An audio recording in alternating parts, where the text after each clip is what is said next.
और धीरे धीरे जब वो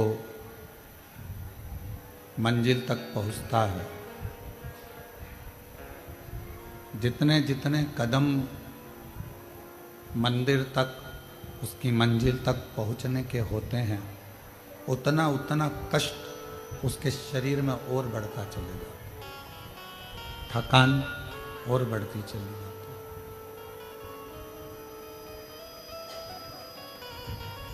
कष्ट और बढ़ते चले जाते हैं। और जब भगवान शंकर के मंदिर तक पहुंचता है, शिवालय तक पहुंचता है, भगवान शंकर के मंदिर देवालय तक वो जब पहुंच जाता है, तब जितने जितने कदम में उसको जो कष्ट मिला है, जितने कदम में उसको जो कष्ट प्राप्त हुआ है, वो सारा कष्ट मंदिर में, शिवालय में, देवालय में, तीर्थ में पहुंचकर शिव उसके सारे कष्टों को उसी क्षण हर लेते हैं, उसको दुख से मुक्त करते हैं।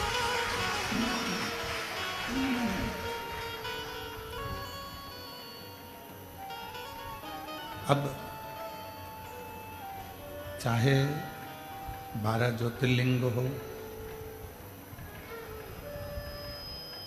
चाहे कुबेरेश्वर बाबा की पवित्र धरा हो, चाहे आपके नज़दीक का कोई शिवालय हो, कोई आस्था का केंद्र हो, भगवान शिव का कोई धाम हो, जहाँ आप एक विश्वास के साथ, भरोसे के साथ, दृढ़ता के साथ भगवान के उस धाम पर जा रहे हैं। जितने जितने कदम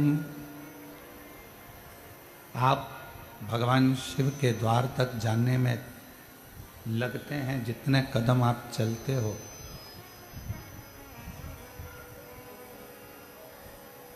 जितना जितना आप कदम बढ़ाते चलते हो, उतना उतना शिव आपके करीब में आता चले जाते हैं, भगवान शंकर आपके नजदीक में आते चले जाते हैं।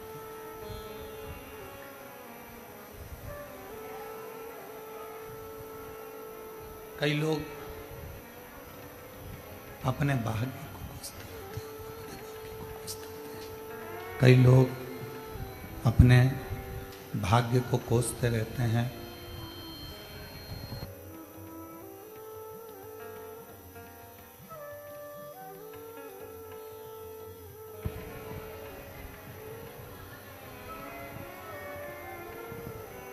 कई लोग अपने भाग्य को कोसते रहते हैं और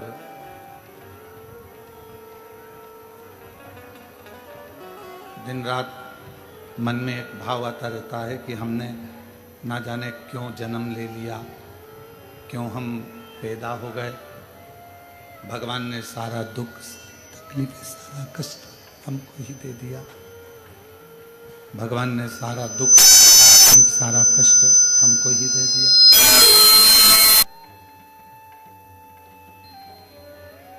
भीतर से शंभु शरण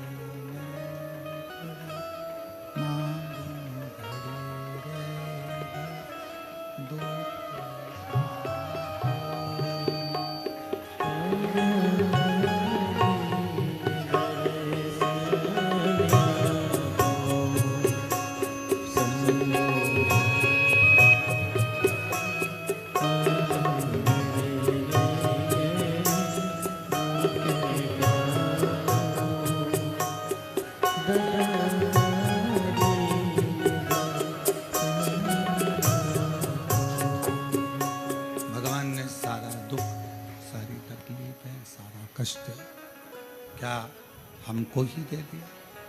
व्यक्ति अपने आप को जब कोसता है, शिव कहते हैं कि आप भाग्य की साधना क्या करें। शंभो शंभो शंभो शंभो शंभो शंभो। शिव कहते हैं आपके भाग्य की सराहना क्या करा जाए। ये शरीर, ये मानव की तरह ये शरीर केवल कोसने के लिए नहीं। ये मानव की देह, ये शरीर अपने आप को कोसने के लिए नहीं है। ये मानव की देह, ये शरीर बड़ी मुश्किल से ना जाने कितने कितने कितने कितने दुख, कितने कितने जन्म हमने झेले होंगे, कितने जन्म हमने निकाले होंगे, तब जाकर ये मानव का शरीर प्राप्त हुआ। और इस मानव शरीर से यदि आप दिन रात कोस रहे हो तो वो श्रेष्ठ नहीं। इस मानव शरीर में जो बक्से लगे हैं वो तो सही लगे हैं, उसको वहां से सेट करो।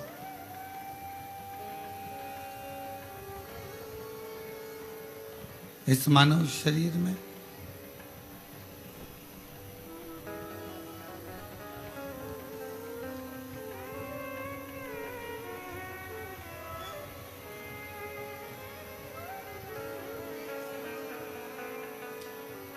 ये मानव शरीर के अंतर्गत एक परमात्मा की ज्योति इस शरीर के अंदर रहती है, और वो परमात्मा की वसरेंद्र,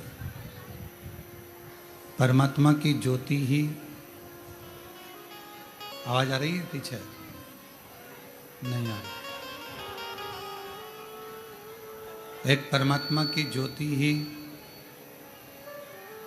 हमें परमात्मा से मिलाने का कार्य करती है। और शंभु शरण घड़ी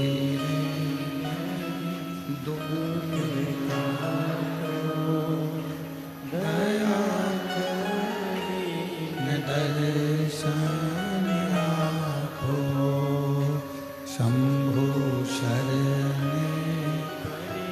मांगो घड़ी रे दुख काटो दया।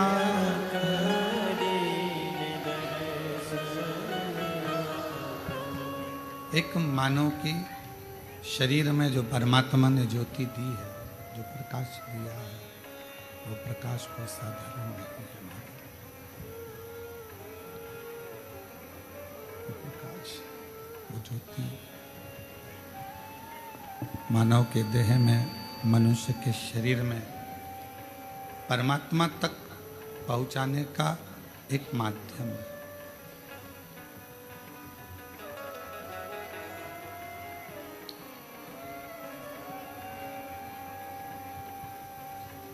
जब आप किसी ज्योतिर्लिंग में, भगवान के ज्योतिर्लिंग का दर्शन करने के लिए पहुंचते हो,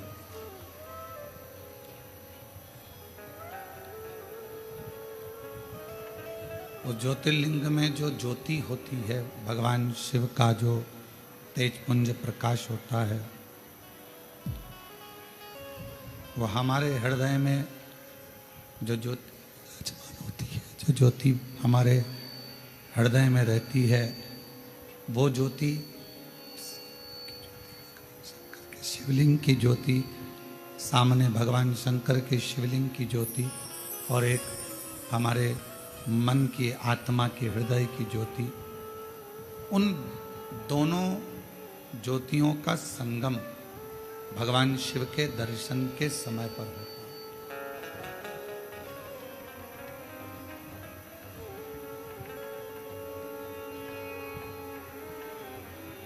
और उन ज्योतियों का आदान प्रदान भी होता है। आत्मलिंग ज्योति अर्थात ये मानव का जो शरीर है, उस शरीर के आत्मा में एक आत्मलिंग ज्योति होती है।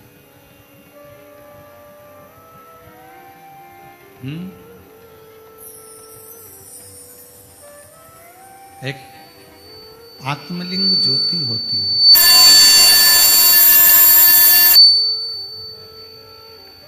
और वो आत्मलिंग ज्योति शिवलिंग की ज्योति की ओर जाती है। और भगवान शंकर के शिवलिंग में जो ज्योति होती है वो आत्मलिंग ज्योति की ओर जाती है।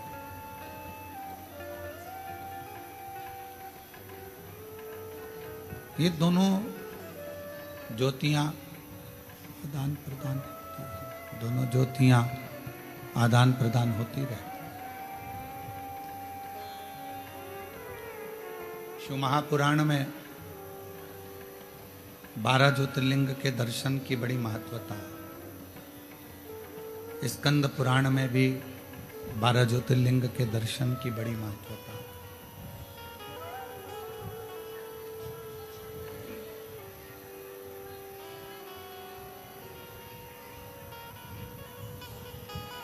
लिंग पुराण में भी 12 ज्योतिर्लिंग के दर्शन की महत्वता है। उन ज्योतिर्लिंग में पहुंचना और भगवान शंकर के उन ज्योतिर्लिंगों का दर्शन कर कर आत्म ज्योतिर्लिंग, आत्मलिंग और उसका प्रकाश, और जो सामने शिवलिंग है, ज्योतिर्लिंग है, उसका प्रकाश।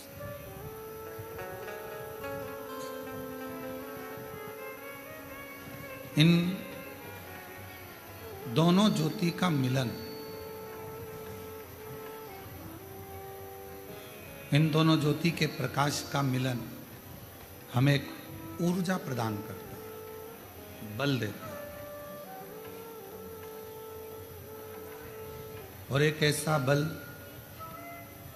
जिसके बल से ही हम संपूर्ण जगत का, संपूर्ण विश्व का कोई अच्छा कार्य कर पाते हैं। कावड़ लेकर आए हो आप लोग? कौन कौन लेकर आया था? सभी लोग लाए हो? रखवा। तो जब कावड़ लेकर आप लोग चलते हैं, कावड़ लेकर जब आप लोग आते हैं, आप अपने घर में तो इतना चलते नहीं, चल पाते हो क्या? नहीं। इतना भूखे भी नहीं रह पाते हो। बार बार पानी भी पीना होता है, बैठना भी होता है, कार्य भी करना होता है, पर पाँव में छाले पड़ रहे हैं, एड़ियाँ दुख रही है, पाँव पूरा नस नस तड़प रही है, और तो भी आपके मन को, आपकी आत्मा को कोई बल दे रहा है। और उस आत्मा को, आपके मन को कोई बल प्रदान कर रहा है कि अभी और चलना, और चलना। और बारंबार अगर कोई बल इस मन को, इस आत्मा को, इस चित्त को दे रहा है, तो समझ लेना पाँव दुख रहे हैं, बैठने का मन कर रहा है, पर भीतर से एक बल और मिल रहा है कि बस थोड़ा और बचा है, चलते चलो। जो बल दे रहा है वही शिवलिंग के तेज का बल, वही बल भगवान शंकर के तेज पुंज का, ज्योति का बल, वही बल। और वो बल केवल तुम्हें कावड़ की यात्रा के लिए ही नहीं मिलता। शंकर भगवान के मंदिर में जो रोज प्रतिदिन भगवान शिव जी को जल समर्पित करते हैं, जो भगवान शिव के मंदिर में रोज भगवान शंकर की आराधना करने करते हैं, जो रोज भगवान शिव की अविरल भक्ति में डूबते हैं, जो रोज भगवान शंकर का अविरल भजन धारण करते हैं, उनको शिव एक आत्म बल प्रदान करते हैं। 5 वृक्ष ऐसे बताए हैं स्कंद पुराण में, शिव महापुराण में, विष्णु पुराण में, कूर्म पुराण में 5 वृक्ष ऐसे बताए हैं कि जिनके नीचे से अगर व्यक्ति मात्र निकल कर भी चले जाता है तो बल प्राप्त हो जाता है।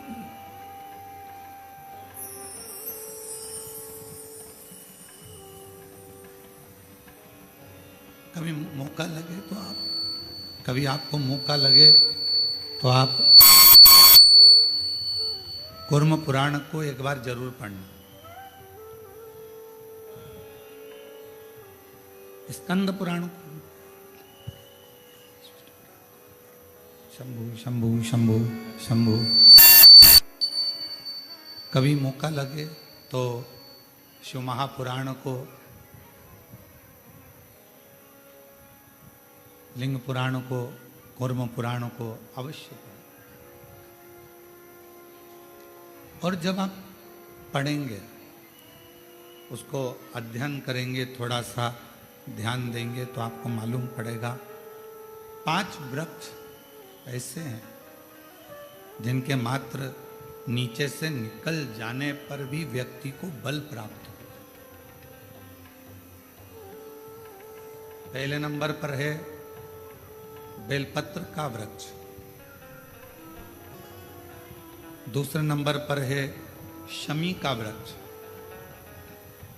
तीसरे नंबर पर है आंवले का वृक्ष, चौथे नंबर पर है पीपल का वृक्ष और 5वें नंबर पर है वट वृक्ष।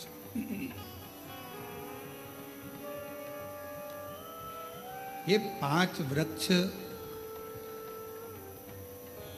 इन वृक्षों की मात्र छांव, इन वृक्षों की मात्र छाया हमको बल प्रदान करती है,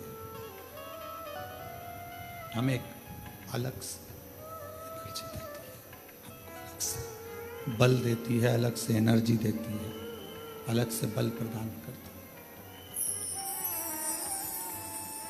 और इन वृक्षों के नीचे अगर मान लो कोई 5 minute, 7 minute, 10 minute, 15 minute, 20 minute कोई बैठ गया और वहाँ बैठकर भगवान शंकर के पंचाक्षर मंत्र का नमः शिवाय, षडाक्षर मंत्र का ओम नमः शिवाय या श्री शिवाय नमस्तुभ्यम का जाप या द्वादशाक्षर मंत्र ओम नमो भगवते वासुदेवाय का जप, राम नाम, कृष्ण नाम, शिव नाम का जप यदि कोई मन से इन वृक्षों की वृक्षों की छांव में बैठकर यदि करता है तो उसको उसका फल अवश्य प्राप्त होता है, उसका फल उसे अवश्य मिलता है।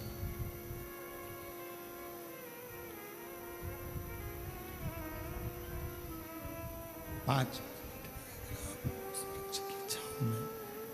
5 मिनट भी अगर आप उस वृक्ष की छांव में अगर बैठे हो, 5 मिनट भी अगर इन बेलपत्र का वृक्ष है, शमी का वृक्ष है, आंवले का वृक्ष है, पीपल का वृक्ष है, वट वृक्ष है, इन वृक्ष की छांव में अगर कुछ देर आप और हम बैठे हैं और भगवान के नाम का उच्चारण कर रहे हैं तो उस वृक्ष की छाएं, उस वृक्ष की छांव हमें एक अलग से बल दे देती, अलग से ऊर्जा।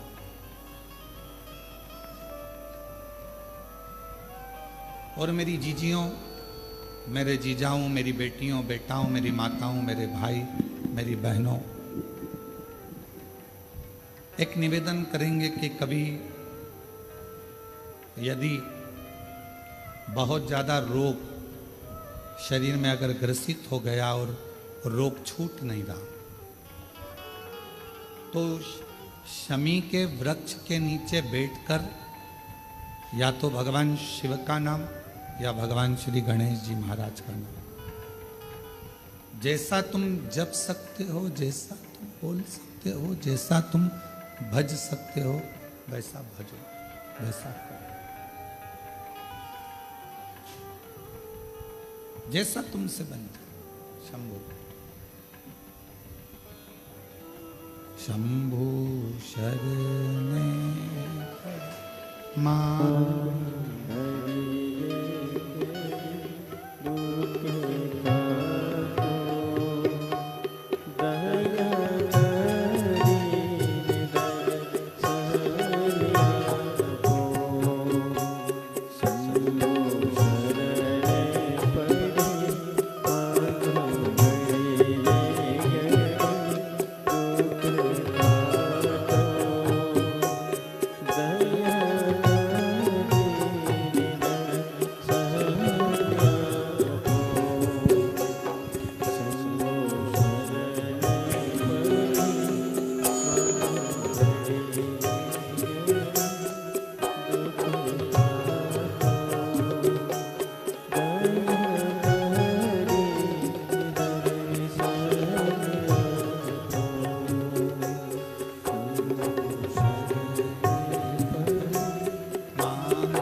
शिव की कथा, भगवान शंकर का चरित्र कह रहे हैं, शिव महापुराण कह रहे हैं। शमी का वृक्ष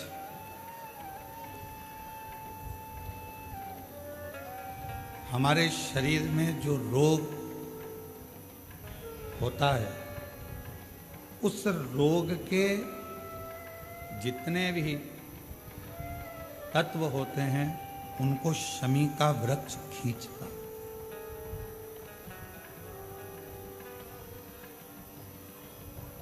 कल एक बहन ने प्रश्न किया कि गुरुजी, आपने कहा कि शमी का जो वृक्ष होता है वो बड़ा हो जाता है, बड़ा होने के बाद उसको घर में नहीं रखते, छोटा पौधा, छोटा सा पौधा घर में रख सकते, और वो छोटा सा जो पौधा है उसको तो हम घर में रख सकते हैं, पर वृक्ष, शमी का वृक्ष जितना बड़ा होता चले जाता है तो उसको घर से अपन रखते नहीं, उसको फिर कहीं बगीचे में या कहीं एकांत में या जहाँ उसकी जरूरत है वहाँ उसको लगा दिया जाए। गणेश पुराण में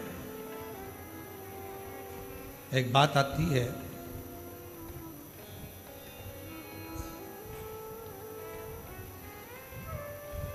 कि शमी का जो वृक्ष होता है वो रोग को खींच लेता,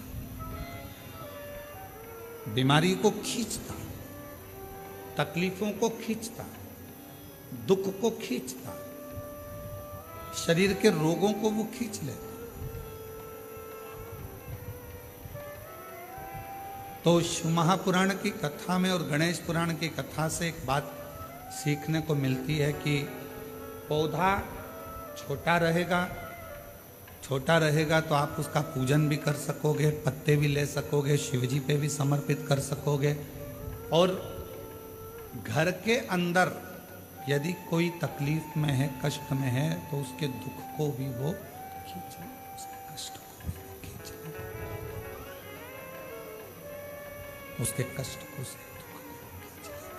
उसके कष्ट को, उसके दुख को वो खींच लेता है।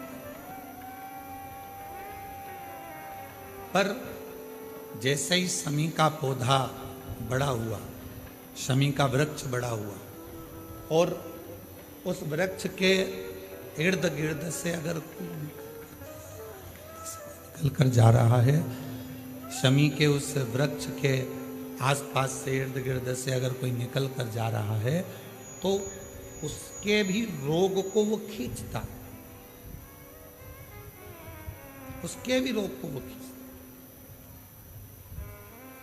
तो हमारे यहां सनातन धर्म में सर्व जगत के हित की बात कही जाती है कि शमी का जब पौधा बड़ा हो जाए, शमी का वृक्ष जब बड़ा हो जाए, शमी का पौधा जब बड़ा हो गया, तो उसे कहीं अच्छी जगह पर लगा दिया जाए, जिससे सर्व जगत के दुखों को वो खींचता रहे, सबके रोगों को वो समाप्त करता रहे, सबके रोगों को वो खींचता रहे, समाप्त करता रहे। सर्व जगत के हित। छोटा है पौधा अपने नजदीक। शिव महापुराण में 5 वृक्षों का जो वर्णन किया गया, पहले नंबर पर है बेलपत्र का वृक्ष, दूसरे नंबर पर है शमी का वृक्ष, तीसरे नंबर पर है आंवले का वृक्ष, चौथे नंबर पर है पीपल का वृक्ष, और 5वें नंबर पर है वट वृक्ष। ये हमको बल देते हैं, और हमें जो बल प्रदान करते हैं, हमें जो एनर्जी देते हैं, हमारे दुखों को ये नष्ट करते हैं। हमको एक अलग से बल इन पौधों से, इन वृक्षों से प्राप्त होता है, हमें प्राप्त होता है। और वो जो बल है, और हमको जो बल मिलता है इन वृक्षों के नीचे बैठकर, इन वृक्षों के नीचे भगवान का भजन कर कर, स्मरण कर कर, कीर्तन कर कर, मंत्र जाप कर कर, नाम जाप कर कर, वो बल एक अलग ही बल है, वो बल एक अलग। और शंभु शरणे मांगू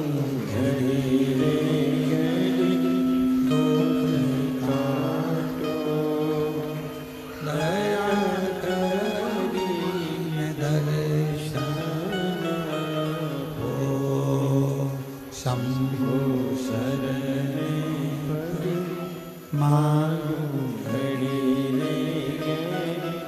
दुख काटो, दया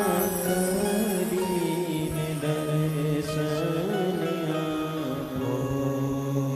शंभु शरणे मांगू घड़ी दुख काटो, दया ने दर्शन आपो। शंभु शरणे मांगू घड़ी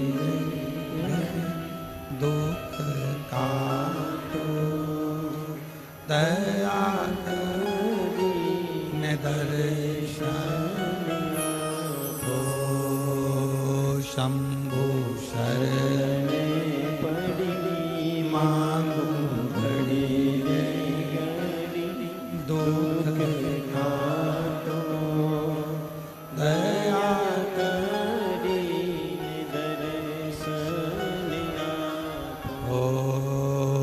शंभु शरणे मांगू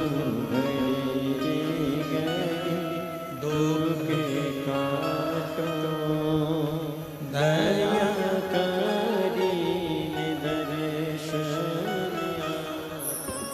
तो शमी का जो पौधा है वो हमको एक एनर्जी, एक बल देता है। और उस पौधे के नीचे थोड़ा प्रेशर बढ़ा दो,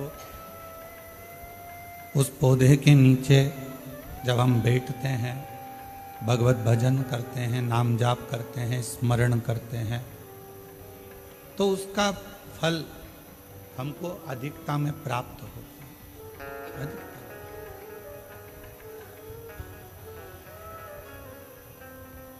एक असुर हुआ जिसका नाम था मायासुर, और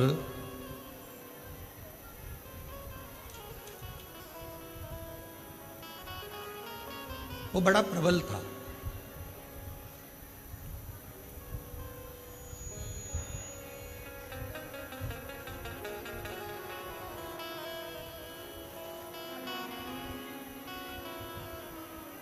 शिव महापुराण में चरित्र आता है मायासुर का कि वो बड़ा प्रबल था, इतना इतना बल उसके अंदर था।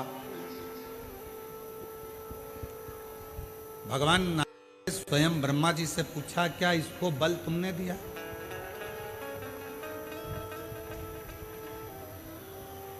ब्रह्मा जी बोले, नहीं नहीं नहीं, मैंने कोई इसको बल नहीं दिया। फिर को इसको बल भगवान विष्णु जी ने भगवान ब्रह्मा जी ने भगवान विष्णु जी से पूछा, क्या आपने बल दिया इसको? नहीं नहीं, मैंने बल नहीं दिया। बात पहुंच गई भगवान शंकर जी के पास में, और शिव जी से जाकर पूछा, क्या आपने इसको बल दिया? शिव जी बोले, नहीं। इंद्रदेव के पास बात पहुंची, 33 कोटि देवताओं के पास बात पहुंची, क्या इसको बल आपने दिया? नहीं।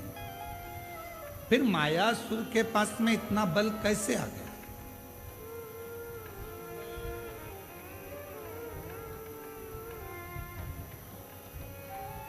असुर है, राक्षस है, ना इसने अभी कोई तप करा, ना अभी इसने कोई साधना करी, ना कोई इसने व्रत करा, ना कोई उपासना करी, फिर इतना बल इसके पास कैसे आ गया? इतना बल इसको कैसे प्राप्त हो गया? तब सारे देवता आश्चर्य में पड़ गए कि इसके अंदर इतनी एनर्जी, इतना बल इसके अंदर कहां से आ सकता आया? कहां से?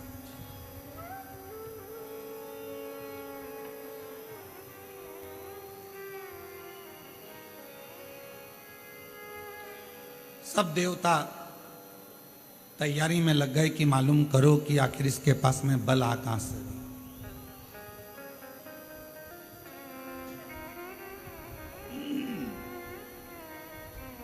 इसके पास में इतना बल कहां से प्राप्त हो? सारे देवता सब तैयारी में लग गए, मालूम करो कि इस मायासुर के पास बल कहां से प्राप्त हो।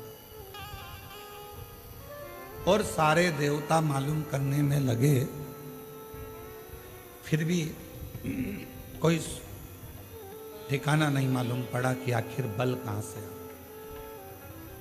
कैसे प्राप्त हो। महीनों निकल गए, पर जितना बल मायासुर के पास था, वो बल और बढ़ता चला, और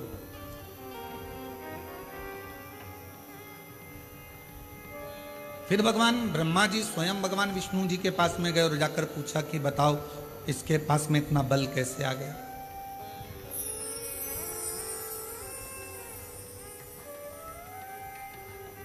इतना बल इसके पास प्राप्त कैसे हो रहा? 2 महीना फिर निकले तो फिर बल बहुत बढ़ गया। अब वो मायासुर क्या करता था ये कोई नहीं जान पाया। कहाँ जाकर तप करता था, साधना करता था, व्रत करता था, उपासना करता था, क्या करता था ये कोई नहीं जान पाया। कोई भी नहीं जान। अब आखिरी में देवऋषि नारद के पास में खबर गई। देवऋषि नारद से पूछा कि आप बताओ कि मायासुर कहाँ जाता। मायासुर को जानने के लिए नारद जी ने अपने गुप्तचर लगाए, स्वयं नारद जी जाते रहे पता करने के लिए कि मायासुर ना तो ब्रह्मा जी का भजन कर रहा है, ना भगवान शिव का भजन कर रहा है, ना भगवान विष्णु का भजन कर रहा है, ना इंद्र का भजन कर रहा है, ना किसी देवता का भजन कर रहा है। फिर इसके पास में इतना इतना बल बढ़ कैसे, प्राप्त कैसे हो? नारद जी भी थक गए। एक दिन नारद जी अपने भांजे के पास पहुंचे, पर्वत मुनि के पास, और नारद जी अपने भांजे के पास बैठकर बात कर रहे थे कि मायासुर के पास ना जाने कहां से बल आ रहा है, और वो बल के ऊपर इतना उसको कि जो चाहे वो काम कर लेता। कोई देवता से बल नहीं मांगा उसने, किसी देवता से वर नहीं मांगा, ना बल मांगा, ना देवता से वो वर मांग रहा है, ना बल मांग रहा है, पर उसके पास इतना बल कहां से आ रहा है ये समझ में। किसी ना किसी का तो सपोर्ट है। आप में से कोई व्यक्ति बहुत अकड़ कर बोले, बहुत चिल्ला कर बोले, बहुत अकड़ कर बोले, तो किसी ना किसी का तो सपोर्ट है। तो वो बल कहां से आ? पर्वत मुनि ने कहा कि मैं पता करता, और पर्वत मुनि उस बल का मालूम करने के लिए, मायासुर के पास बल कहां से आ रहा है उसको ढूंढने के लिए पर्वत मुनि भी निकल। देवता नहीं जान पाए, देवऋषि नारद नहीं जान पाए, पर्वत मुनि नहीं जान पाए। आखिरी में नारद जी गए तुमरुका जी के पास में, और जब कोई निर्णय ना निकले, व्यक्ति हर तरह से हताश हो जाए, तब वो शिव महापुराण की कथा में जाकर बैठ जाए तो मालूम पड़ता है कि बल कहां से। शिव महापुराण की कथा आपको मार्ग भी बता देती है, शिव महापुराण की कथा ये भी बता देती है कि बल कहां से आ रहा है, और शिव महापुराण की कथा ये भी बता देती है कि बल कहां से प्राप्त करना। आज शिवरात्रि है, पूरा विश्व तैयारी में लगा है। शाम को 7 बजे से 8 बजे तक ऑनलाइन भगवान शंकर के अभिषेक की, शिव जी को अभिषेक करना।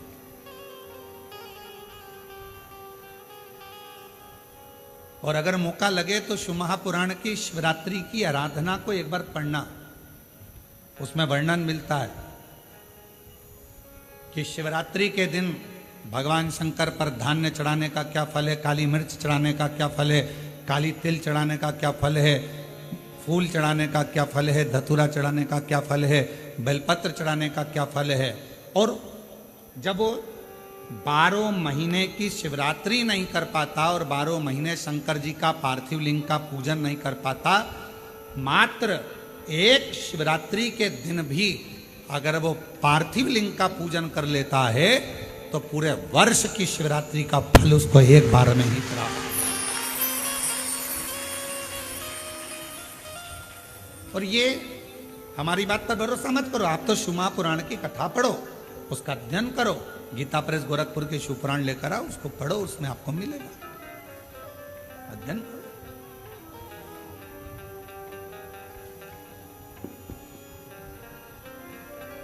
और जितने पार्थिव शिवलिंग का निर्माण करने वाले हैं, काबरा जी हम हमेशा कहते हैं अपनी बात में, जितने ने पार्थिव लिंग का निर्माण करा है, सावन के शिवरात्रि के दिन ऑनलाइन बैठकर अपने अपने घरों में परिवार के साथ मिलकर जिन्होंने पार्थिव लिंग का निर्माण करा, यह हमारा विश्वास कहता है, जब से आपने पार्थिव लिंग का निर्माण करना प्रारंभ करा होगा सावन की शिवरात्रि का, तब से आपको किसी के आगे हाथ फैलाने की जरूरत नहीं पड़ी होगी, बाबा ने खुद। आप जितने साल से कर रहे हो, आप अगर 2 साल से कर रहे हो तो 2 साल से अंदाजा लगा कर देखो, आपको किसी के आगे हाथ नहीं फैलाना पड़ा होगा। पहले का समय निकाल कर देखना, थोड़ा सा तकलीफ आई, पैसा नहीं है, धन नहीं है। आज का समय कहीं से भी भगवान तुम्हारी व्यवस्था करेगा, पर तुम्हारे घर में धन की कमी कहीं से नहीं आने देगा, अगर आपने सावन की शिवरात्रि का पार्थिव लिंग पूजन करा है तो। पार्थिव लिंग पूजन अगर सावन की शिवरात्रि का कर लिया तो तुम्हारा घर तुम्हारा नहीं रहता, शंकर भगवान का निजी घर बन जाता है और शिव जी उस घर को संभाले। अपने अपने घर में शाम को 7 बजे से 8 बजे तक आज आप और हम इसी कुबरेश्वर बाबा की भूमि से ऑनलाइन पूरा विश्व पूजन करें, पूरा विश्व। और अपने अपने घर के लोगों को कहो, पतियों से, परिवार से, एक दिन दुकान भी थोड़ा जल्दी से मंगल कर दो, थोड़ा दुकान 6:30 पे बंद कर कर मंगल कर कर आओ। आज दोनों बैठकर, तुम साल भर भले दुकान 10 बजे रात्रि तक खोलो, पर एक दिन सावन की शिवरात्रि के दिन दोनों जोड़े से बैठेंगे, परिवार के साथ बैठेंगे, शिव जी को निमंत्रण देंगे अपने घर में। बाबा 365 दिन में से केवल एक दिन आप सावन की शिवरात्रि का मेरे साथ बैठकर शंकर जी का पूजन करो।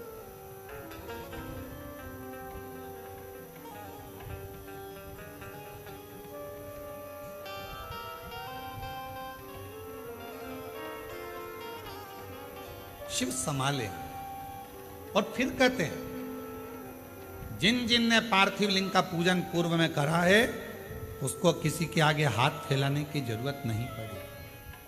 और आज फिर पूरी दुनिया, पूरा विश्व पार्थिव लिंग का पूजन करेगा। और अगले साल तक तुम भी अंदाजा लगा कर देखना कि तुम्हारे को किसी के आगे हाथ नहीं फैलाना पड़ेगा। शिवदेव शंकर,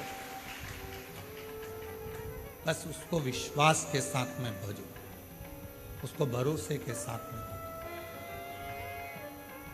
और जब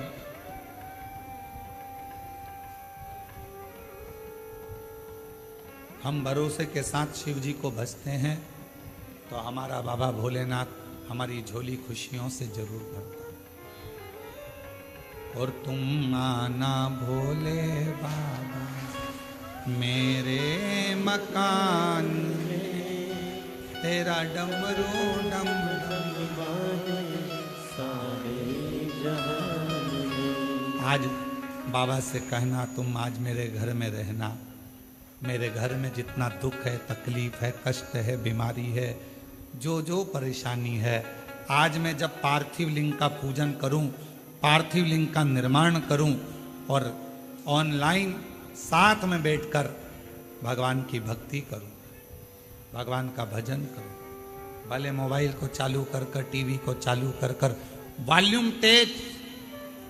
आज टीवी की आवाज इतनी तेज कर दो कि आसपास के मोहल्ले में भी तुम्हारे घर की आवाज जाए। बाहर से भी कोई निकल रहा हो तो उसके कानों में शंकर के मंत्र पहुंचे और शिव उस पर कृपा।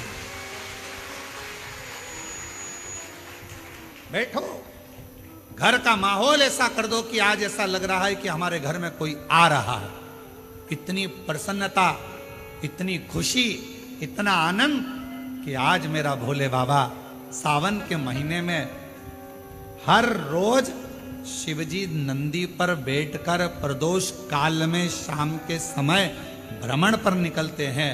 केवल शिवरात्रि का दिन, सावन की शिवरात्रि का दिन एक ऐसा होता है जिस दिन मेरे भोले बाबा के साथ श्री गणेश जी रिद्धि सिद्धि अमोद प्रमोद शुभ लाभ कार्तिकेय स्वयं जया विषहरा शामली बारी दौतली देव अशोक सुंदरी 33 कोटि देवता आज सावन की शिवरात्रि के दिन भगवान शंकर अकेले नहीं 33 कोटि देवता के साथ जिसके घर में पार्थिव पूजन होती है उसके घर में प्रवेश करते हैं। आज वो दिन है, आज वो दिन है और उस दिन का दुनिया इंतजार करती है। कोई ये ना सोचे कि हम भगवान शंकर को नहीं मानते। आज मानो। कभी कभी ये रोग अगर बेकार हो जाता है तो अपना डॉक्टर छोड़कर दूसरे डॉक्टर के पास भी जाना पड़ जाता है। कोई जरूरी नहीं है कि फैमिली डॉक्टर से ही इलाज होगा, कभी कभी दूसरे डॉक्टर के पास भी जाना पड़ता है। कोई कहते हैं हाँ हम हमारे यहाँ करेंगे पूजन, लोग हंसेंगे, क्या कहेंगे, आग लगे बस्ती में ठंडो मस्ती। कोई कुछ भी बोले, घर अपना, परिवार अपना, पूजन अपन कर रहे हैं, कष्ट अपना है। अगर आपका दुख आपका है तो क्या पड़ोसी दुख हरने के लिए आ रहा है क्या? पड़ोसी तकलीफ हरने के लिए आ रहा है क्या? पड़ोसी 5-10 लाख रुपए देने के लिए आ रहा है क्या? नहीं। जब पड़ोसी दुख हरने नहीं आ रहा, पैसे देने नहीं आ रहा, तो पड़ोसी से क्या डरना? अपना दुख अपना बाबा काटेगा। आज शिव जी को मेरे घर आना ही पड़ेगा। ये बल कहां से मिल रहा है? ये बहुत बड़ा प्रश्न पूरे देवताओं में छाया हुआ था कि मायासुर के पास इतना बल कहां से आ।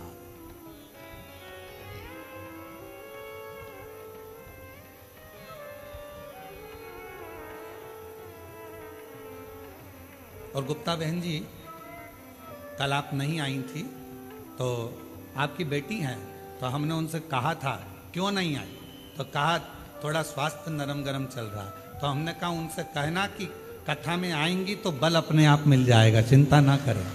ये शिव की उदारता है जो भगवान शंकर आपको बुला लेता है। तो हम कहें ये बल अंदर से प्राप्त शिव देता है। और आपकी बेटी को भी धन्यवाद है जो पूर्ण तरह से आपको हाथ पकड़ कर लेकर आ जाती है। साधु ये बल है हमारे भीतर। अब मायासुर के पास इतना बल कहां से आ रहा है, कौन दे रहा है? तब देव ऋषि नारद को लगा कि मैं जाकर मालूम करूं कि इतना बल कहां से आया, कहां से। नारद जी को मालूम नहीं पड़ा, पर्वत मुनि को मालूम नहीं पड़ा, 33 कोटि देवता ने सब आपस में बात करी, क्या तुमने वर दिया, तुमने वर दिया, तुमने वर दिया? नहीं, हमने नहीं दिया,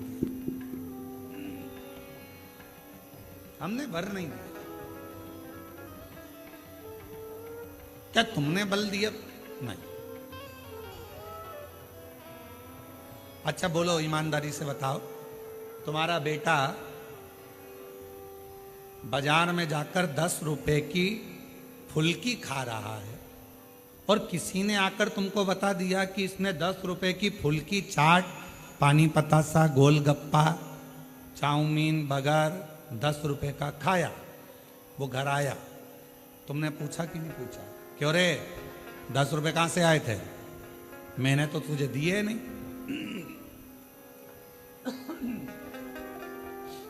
मैंने तो तुझे पैसे दिए। पत्नी ने पति से पूछा, क्यों, क्या तुमने दिए? नहीं। क्यों बड़ी भाभी, आपने 10 रुपए दिए क्या? नहीं। जीजी आपने? नहीं। देवर जी आपने? नहीं। जेठ जी? नहीं। पर बिना 10 रुपए के तो ये गोलगप्पा नहीं खा सकता। अब 10 रुपए इसके पास आए कहां से? मतलब कहीं ना कहीं से 10 रुपया तो मिला है। मायासुर के पास में इतना बल कहीं ना कहीं से तो आ रहा है। ना इंद्र ने दिया, ना भगवान ब्रह्मा जी ने दिया, ना विष्णु जी ने दिया, ना शिव जी ने दिया, ना देवी ने दिया, ना देवता ने दिया, ना गणेश जी ने दिया, ना 33 कोटि देवता ने दिया। फिर ये बल आया कहां से? आया तो है, कहीं ना कहीं से तो प्राप्त हुआ। कहां से आया? बेटे के पीछे मां लग गई, 10 रुपए आए कहां से? आए कहां से? 10 रुपए आए कहां से? 5 दिन, 10 दिन, 15 दिन, 20 दिन, 1 महीना, 2 महीना छुपती। अब 20 दिन के बाद, 25 दिन के बाद जो मां थी उसकी बहन आई और आकर बैठी और बैठते बैठते बात निकली कि कमलेश तो अपने दोस्तों के साथ मेरे यहाँ आया था और इतना प्यार करा ना, मैंने उसको मासी मासी कह रहा था और फिर जाने लगा तो मैंने उसको 10 रुपए दिए थे कि ये 10 रुपए तू रख ले। ये 10 रुपए माँ को मालूम पड़ गया। अब बुद्धि में आया 10 रुपए तूने दिए थे। हम पूरे घर से पूछ लिए कहां से आए, मायासुर के पास इतना बल कहां से आया, सबसे पूछ लिया। आखिरी में तुम रुका जी के पास जाकर पूछा कि ये मायासुर के पास इतना बल आ कहां से रहा।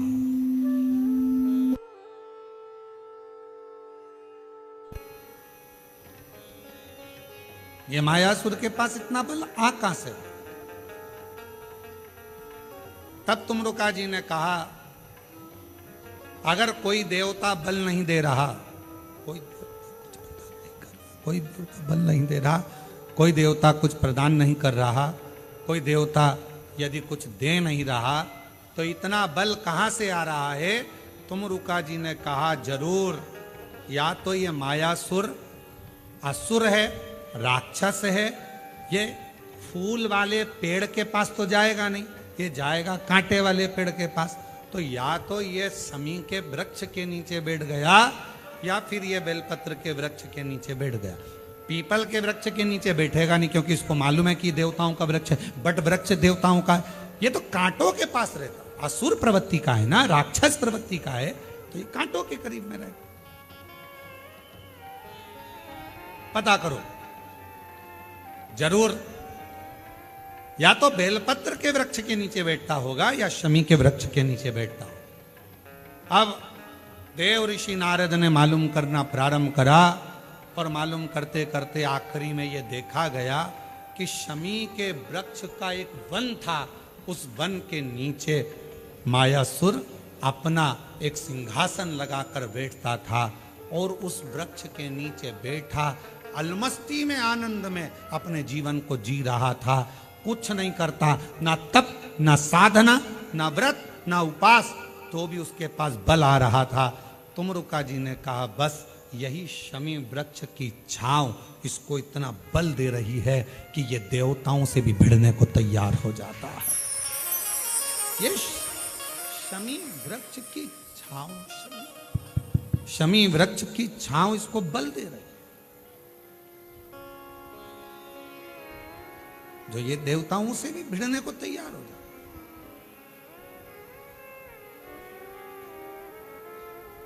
गणेश पुराण में आता है कि शमी वृक्ष की पत्ती को जब कोई नारी, पुरुष, बच्चा, बूढ़ा, जवान उस शमी के पत्ते को बेलपत्र के साथ लेकर जब शिवालय तक जाता है, जितनी देर तक वो शमी का पत्ता उसके हाथ में रहता है, जितनी देर तक शमी का पत्र उसके घर में रहता है, जितनी देर तक शमी का पत्र उसके स्पर्श में रहता है, उतने उतने शरीर के रोग, दुख, ताप काट देता है और उसे अलग से बल प्रदान कर देता है। शमी पत्र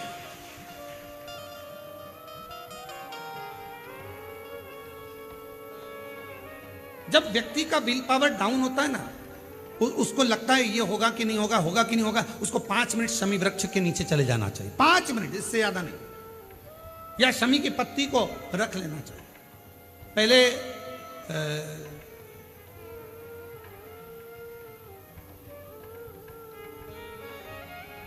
वो स्थान का ध्यान नहीं आ रहा है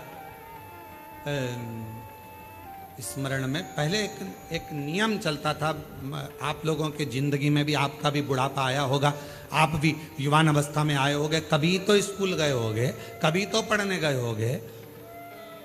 सबसे पहले अगर हमारे विद्याध्ययन को निकालेंगे तो हमारे यहाँ एक नियम चलता था कि शमी की पत्ती को किताब के अंदर उसको विद्या के रूप में रख लिया जाता था। बाद में ये नई नई डिजाइन की पत्ती आ गई तो विद्या का पेड़ पैदा कर दिया इनने। अब वो विद्या का पेड़ पैदा कर दिया तो विद्या को रखने लगे।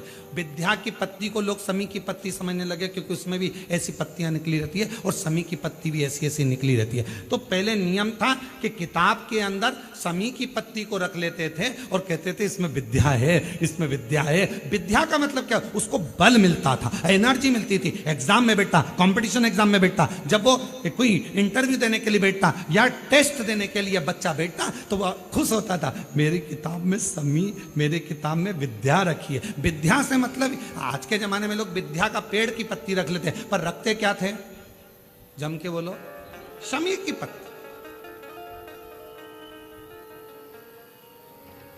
रखी क्या जाती थी, शमी की पत्ती। और वो शमी की पत्ती क्या देती थी, उस बच्चे को बल देती थी, एनर्जी देती थी। डामाडोल नहीं होगा, टेंशन मत लेना, विल पावर कमजोर नहीं होगा। पत्ती रखी है शमी की, उसके नजदीक में शमी बल देती है।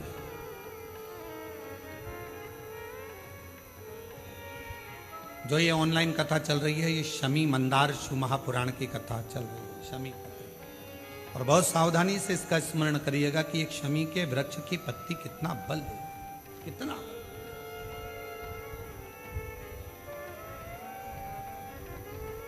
शायद आप लोगों में भी कोई ना कोई तो ऐसा होगा जिसने बचपन में विद्या की पत्ती रखी हो।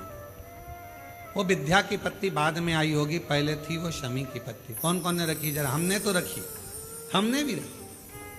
वो पत्ती तोड़ कर रख लेते थे, उसमें विद्या बढ़ेगी, विद्या बढ़ेगी। विद्या बढ़े मतलब बल बढ़ेगा। अपने अंदर एनर्जी आती, बल। अब उसको लोग आजकल विद्या की पत्ती अलग से आने लगी तो लोग उसको विद्या की पत्ती तोड़ने लगे, नहीं तो रखते थे वो शम। और मैंने तेरे ही भरोसे बाबा, तेरे ही भरोसे हवा बिच उड़ती जावांगी बाबा, डोल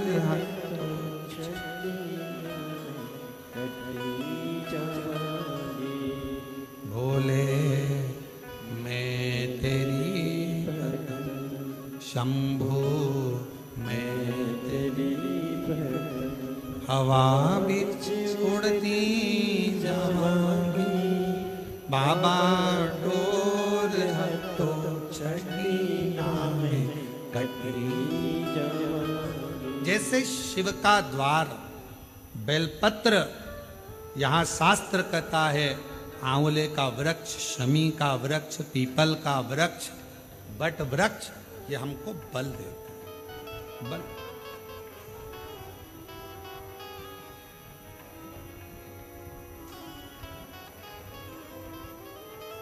भीतर से एक एनर्जी अपने आप। एक पत्र आया है, उस पत्र में उन्होंने कहा, अच्छा पत्र है,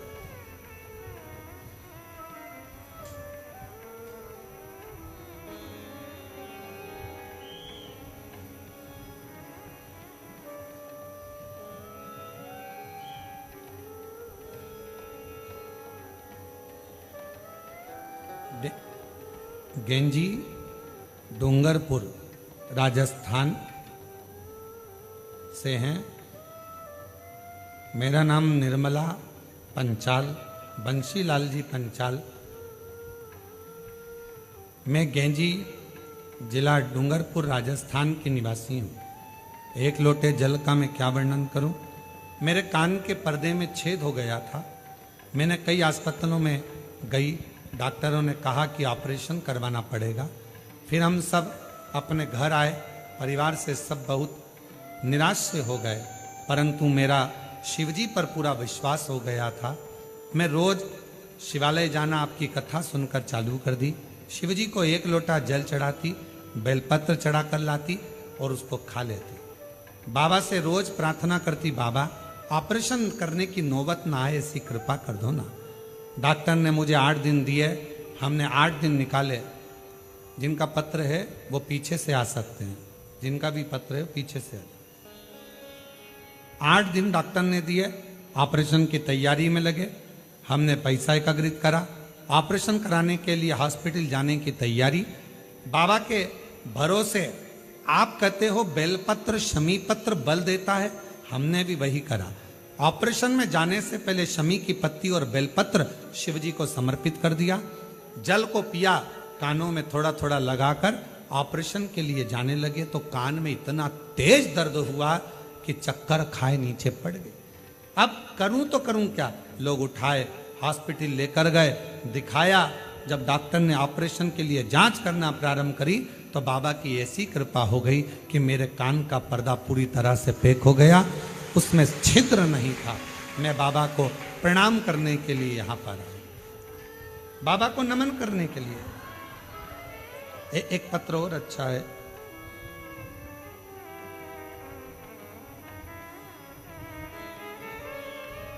मेरा नाम स्वाति अग्रवाल है, मेरे पति का नाम श्री पंकज अग्रवाल है।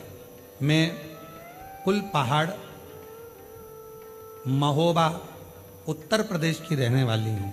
कहीं बैठी हो तो बेलपत्र लेने के लिए आ सकते।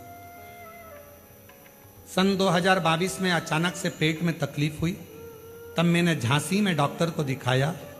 तो डॉक्टर को दिखाने पर उन्होंने मेरे पेट का जांच कर कर बताया कि मेरे पेट में गांठें हो गई हैं और ऑपरेशन के लिए बोल दिया। तब मैं बहुत घबरा गई। और भी डॉक्टरों के पास दिखाने के लिए गई तो उन्होंने भी ऑपरेशन का कह दिया।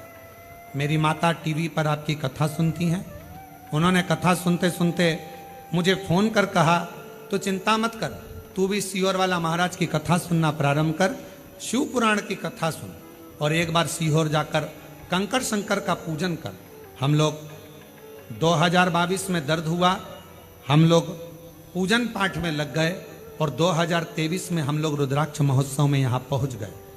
बाबा से विनती करी, यहीं पर बैठ प्रणाम किया, रुद्राक्ष लिया, कंकर शंकर पूजन करी और उस रुद्राक्ष को ले जाकर तांबे के कलश में गलाकर उसका पानी शिवजी पे चढ़ाकर पीना चालू करा। बाबा मेरा ऑपरेशन के लिए फिर मेरे पेट में दर्द हुआ, हम फिर पहुंचे, डॉक्टर को दिखाया, गांठ गली नहीं थी। पुनः फिर शिवजी के मंदिर जाना, झाड़ू लगाना, पोछा लगाना, शिवजी पर रुद्राक्ष का जल चढ़ाना, उसको पीना चालू करा।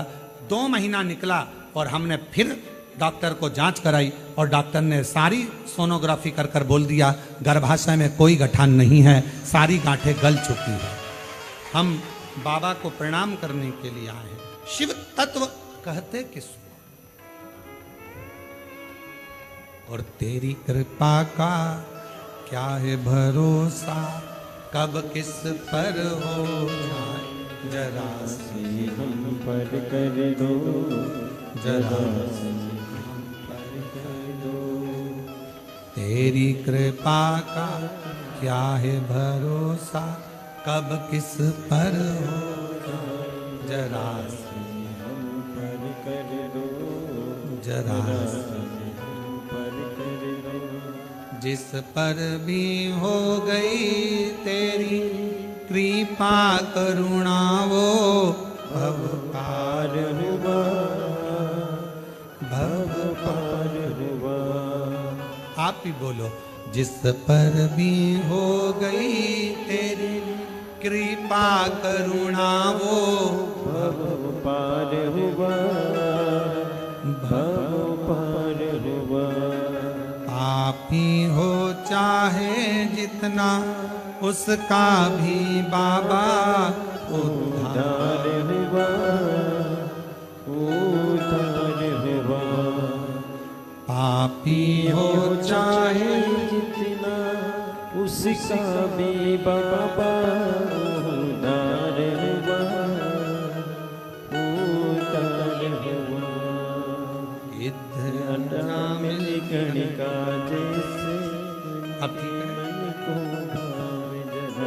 स्वाति जी अग्रवाल, जिनके गर्भाशय में पेट में गठाने हो गई थी और ऑपरेशन का डॉक्टर बोल दिए थे, इन्होंने एक लाइन लिखी है, गुरुजी हम हर 6 महीने में कुबेरेश्वर धाम आ जाते हैं बाबा को प्रणाम करने के लिए, बाबा को नमन करने के लिए। इतना विश्वास है इस कुबेरेश्वर धाम पर गुरुदेव, यहाँ आकर केवल हम बाबा से कंकर शंकर पूजन करते हैं और बोलते हैं, और बाबा अपनी बेटी को कभी खाली नहीं भेजते हैं, मेरा भंडार फिर भर दे। हर 6 महीने में हम यहाँ पहुंच जाए। हर एक विश्वास जागृत हो, भरोसा जागृत।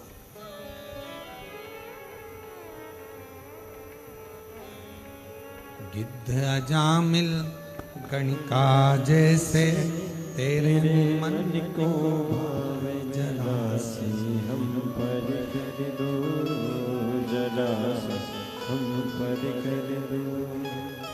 तेरी कृपा का क्या है भरोसा, कब किस पर हो जाए जरा से हम पर कर दो, जरा से हम पर कर दो। तेरी कृपा का क्या है भरोसा, कब किसी पर कर दो।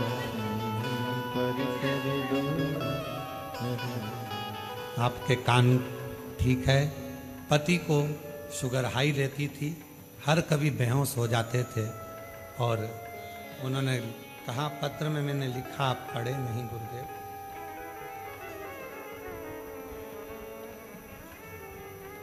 हम पढ़ नहीं पाए थे। हमारे पतिदेव को भी शुगर की बीमारी थी, किसी भी समय शुगर हाई होकर बेहोश हो जाते थे, कहीं पर भी गिर जाते थे, चाहे दिन में 4 बार हो 8 बार हो दिन। कुबेरेश्वर धाम पर आए, बाबा से विनती करी, यहाँ कंकर शंकर पूजन करवाई अपने पति से, और रुद्राक्ष लेकर गए उस दिन से आज तक 1 साल हो गया पति की शुगर लेवल में है और बेहोश नहीं हुई है। मैं प्रणाम करती हूँ, प्रणाम। हम पढ़ नहीं पाए थे। एक लाइन अच्छी लिखी है, तेरी कृपा बिना न हिले एक भी लेते हैं श्वास से, कृपा से तनो तनो।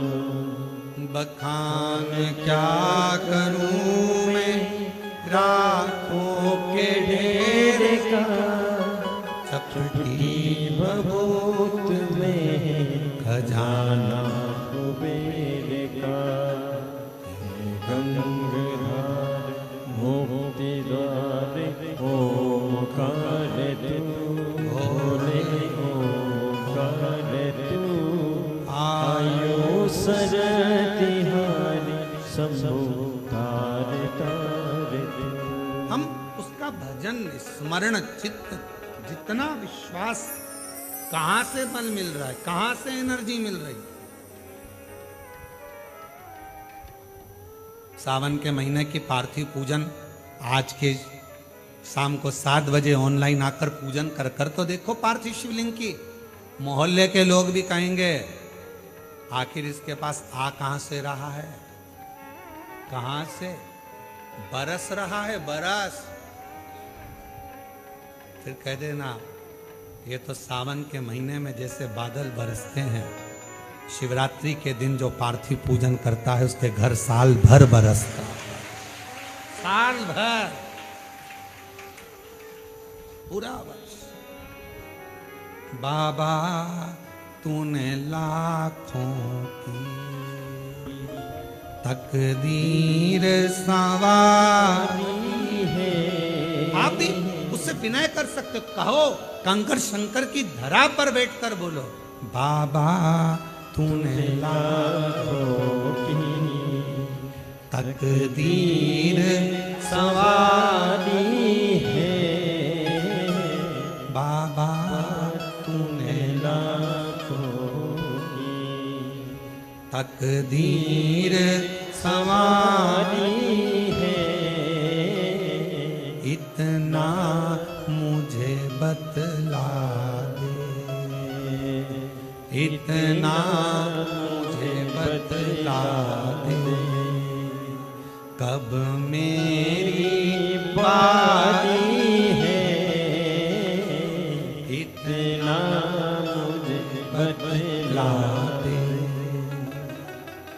इतना मुझे बतला दे, कब मेरी बारी है। बाबा तूने लाखों की, है कुबरेश्वर, है महाकाल राजा, है विश्वनाथ, है भंडार भरने वाले कुबेर भंडारी, है सीहोर के निवासी, है शिव। बाबा तूने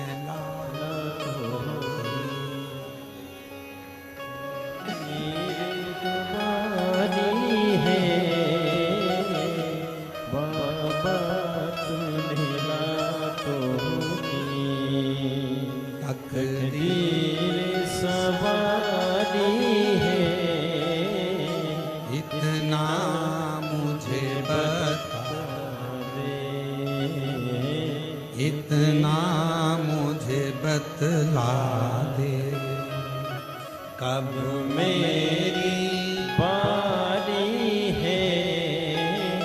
इतनी कृपा कर दो कि तुम करुणा करते रहो और फिर कहूं बाबा से कहकर जाना, इतना देना, इतना देना। हमारे एक परिचित एक आते हैं और हमने एक बार उनका व्यासपीठ से भी नाम लिया, अभी वर्तमान में विधायक है।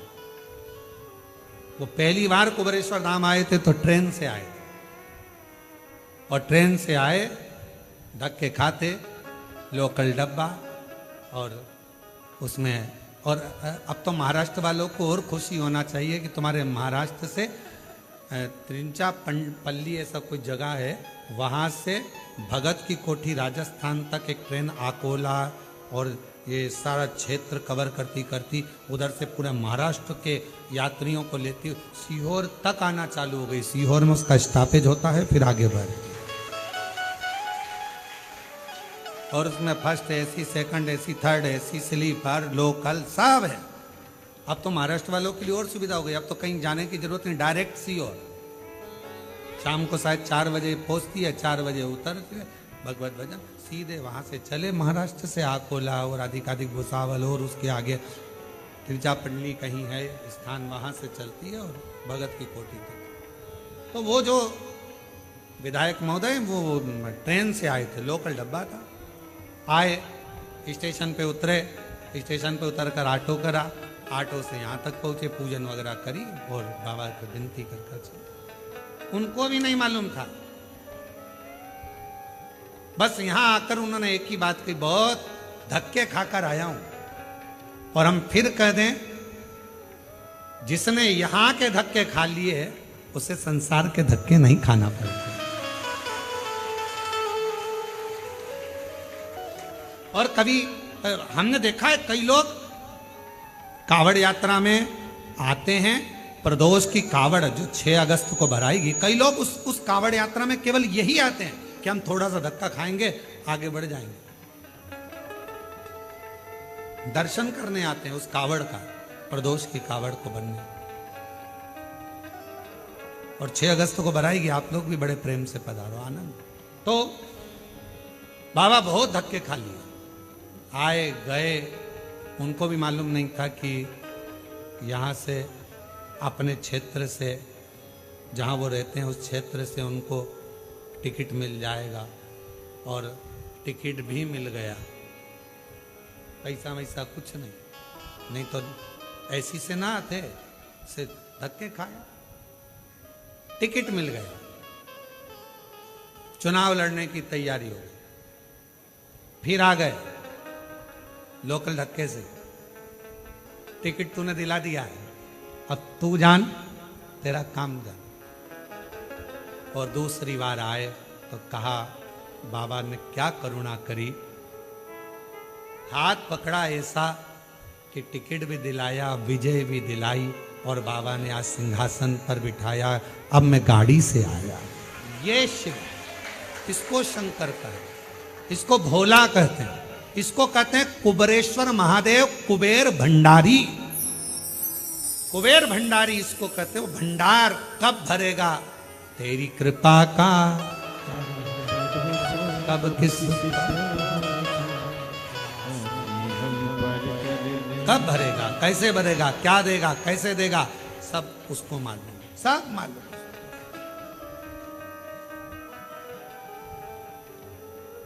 उसके हाथ में सारा।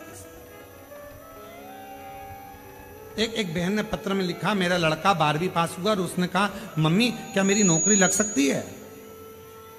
तो माँ ने कहा कि अभी तो तूने 12th तक क्लियर करा है, अभी कहाँ तेरी नौकरी लग जाएगी? तू ही तो कहती है, सीहोर वाला महाराज कहता है जो मांगोगे वो मिल जाएगा, तो क्या 12वीं के बाद नौकरी नहीं मिल सकती? देखो जरा आजकल की औलाद कैसी झगड़ती।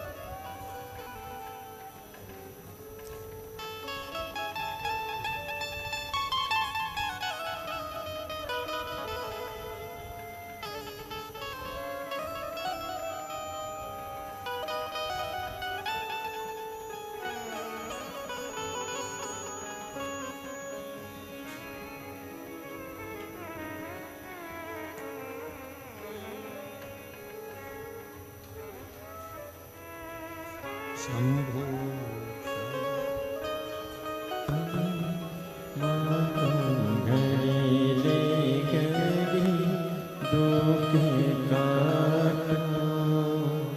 दया करीन दर्शन शंभो शरणे पड़ी माँ कुंडली रे गरी दुख काटो। सिमरन, पति का नाम हरविंदर सिंह, छोटे से कस्बे गांव मीरपुर की रहने वाली हूं, वहां से आई।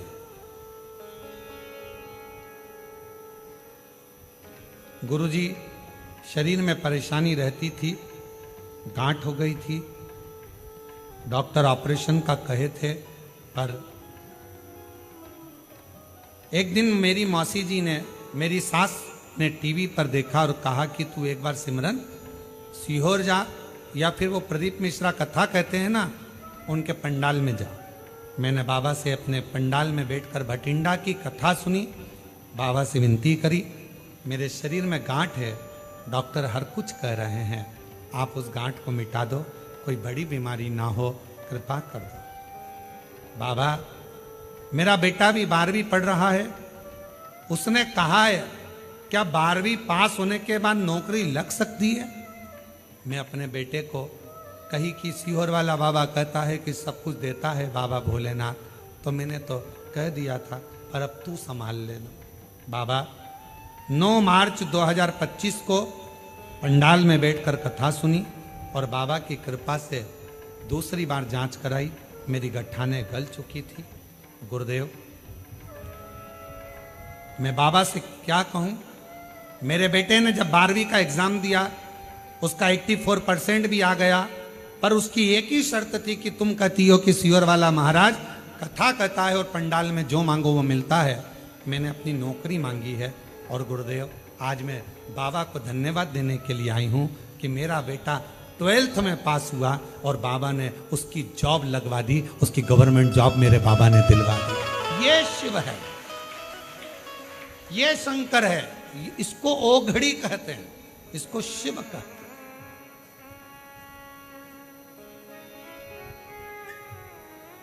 किससे मांग रहे हो, किससे कह रहे हो, किसके दरवाजे पर जाकर कह रहे हो और किससे विनय कर रहे हो, ये आपके ऊपर निर्भर करता है। किससे कह रहे हो? बाबा तूने लाखों शंभू तूने लाखों की तकदीर सवारी है, बाबा तूने लाखों की तकदीर सवारी है, इतना मुझे बतला दे, इतना मुझे बतला कब मेरी बारी है, बाबा। तूने लाखों की। बस उससे विनय करो, निवेदन करो। उस बच्चे ने शर्त लगाई, क्या ऐसा हो सकता है? और माँ ने कह दिया क्यों नहीं होगा, बाबा कहता ना सीहोर वाला महाराज कहता है, हो मांगो, करो भी ना, प्रार्थना करो, विनती करो, देगा। देवता देते हैं पल्ला झाड़ कर, महादेव देते हैं छप्पर फाड़ कर, तो कम ना दे, कम बहुत दे।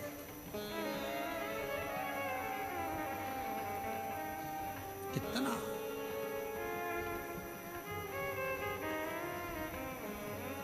कल के पत्र में अगर वो माता बैठी हो, पत्र हमको ढूंढना पड़ेगा। कल के पत्र में एक पत्र था, एक लड़की है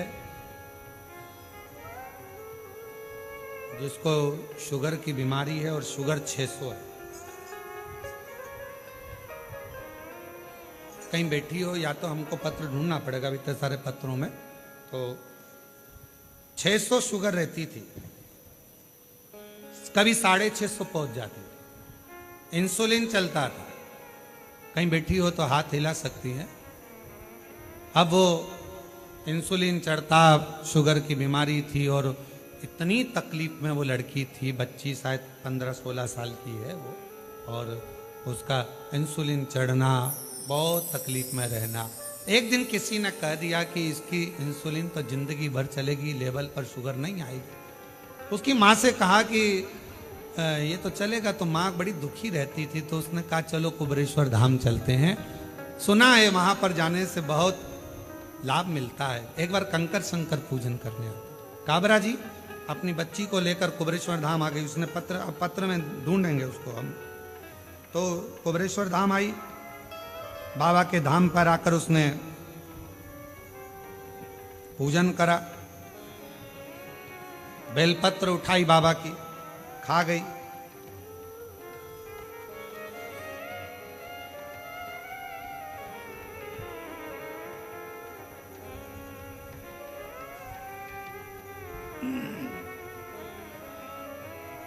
मैं अन्ना साहेब जाधव, गांव बांगी, तहसील माजलगांव, जिला बीड़, महाराष्ट्र की हूँ। कहीं बैठी हो तो हाथ हिला सकती हैं।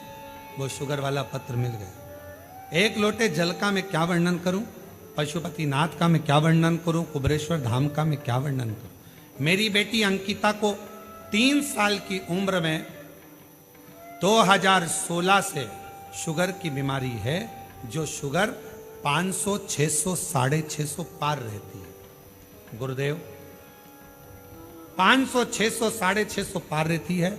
बड़े परेशान।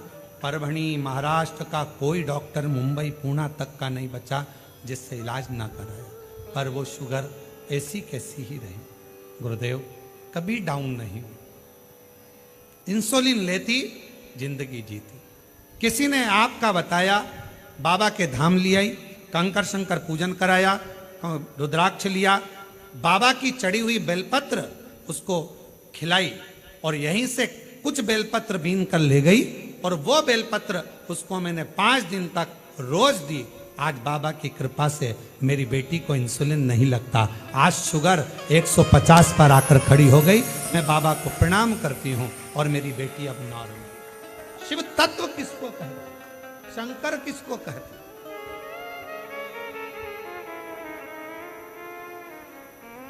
लाइन लिखी है, गुरुजी इतना विश्वास है कुबेरेश्वर धाम पर, हर समय अगर बेटी का स्वास्थ्य खराब होता है तो पहले बाबा का नाम लेकर एक बेलपत्र खिला देते हैं कुबेर भंडारी का, और उसी समय पर शुगर फिर डाउन हो जाती है। शिव पर भरोसा, विश्वास, दृढ़ता। अगर कहीं बैठी हो, अन्ना साहेब जाधव, गांव बांगी, तहसील माजलगांव, जिला बीड़, महाराष्ट्र की है। अगर कहीं बैठी हो तो आकर एक बेलपत्र ले। शिव शिव है, उसको पहचानना। कहां से इतना बल मिल रहा है, कहां से?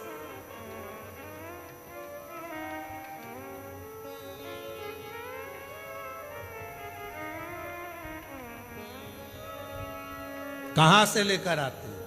तो कहा देवता देते हैं पल्ला झाड़ कर, महादेव देते हैं जम के, बोलो जरा जमकर, छप्पर फाड़ कर। वो शिव है, वो उघड़ दानी है। चम बाबा तूने लाखों तकदीर सवारी है, इतना मुझे बतला अब मेरी बारी है। हम अपना इंतजार कर रहे हैं अपनी बारी का। तू कृपा तो कर, तू करुणा तो कर, तू दया तो कर। सब विनय करो, करो।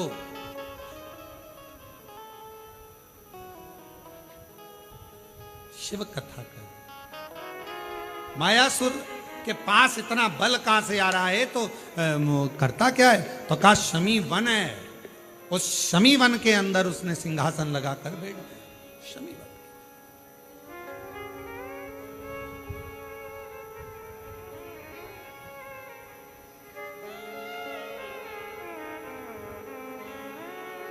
मेरे परमात्मा ने मनुष्य को बड़ा विचित्र बनाया।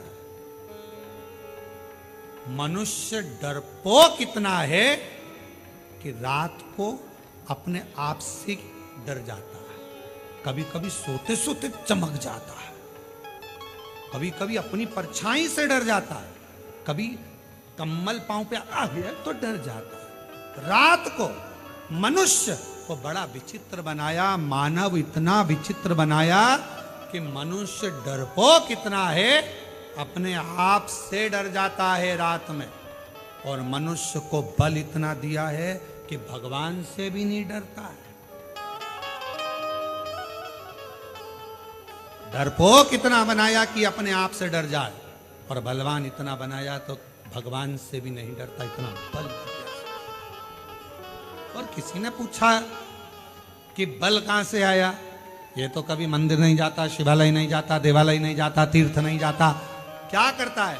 तो कहा कभी ना कभी ये किसी ना किसी पीपल, बड़, आंवला, बेलपत्र, शमी पत्र के वृक्ष के नीचे से 6-8 महीने में एक बार निकल जाता होगा तो कहीं उसको बल प्राप्त होगा। इतना ये बल उसने दिया, ये उसी का बल देने वाला वही है, बल प्रदान करने वाला वही, बल दे। और आपसे निवेदन करें, जितने भी शिव महापुराण की कथा में आए हो, आप अपने आप में अगर जिस दिन बलहीन नजर आओ, आपको लगे कि आज मेरा विल पावर कमजोर हो गया है, मैं बहुत हताश हो गया हूं, उस दिन एक बार शमी के वृक्ष के नीचे 2 मिनट बैठना, या बेलपत्र के वृक्ष के नीचे 2 मिनट बैठना, या पीपल के वृक्ष के नीचे, या आंवले के वृक्ष के नीचे, या बट वृक्ष के नीचे 2 मिनट बैठना। थोड़ी देर बैठकर साधना करना, भजन करना, नाम जाप। 2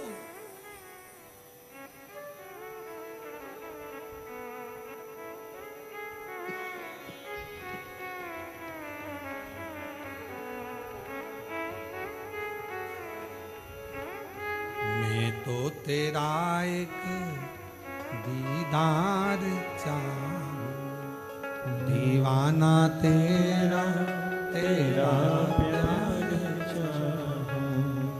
ओ काशी वाले रे, ओ डमरू वाले रे,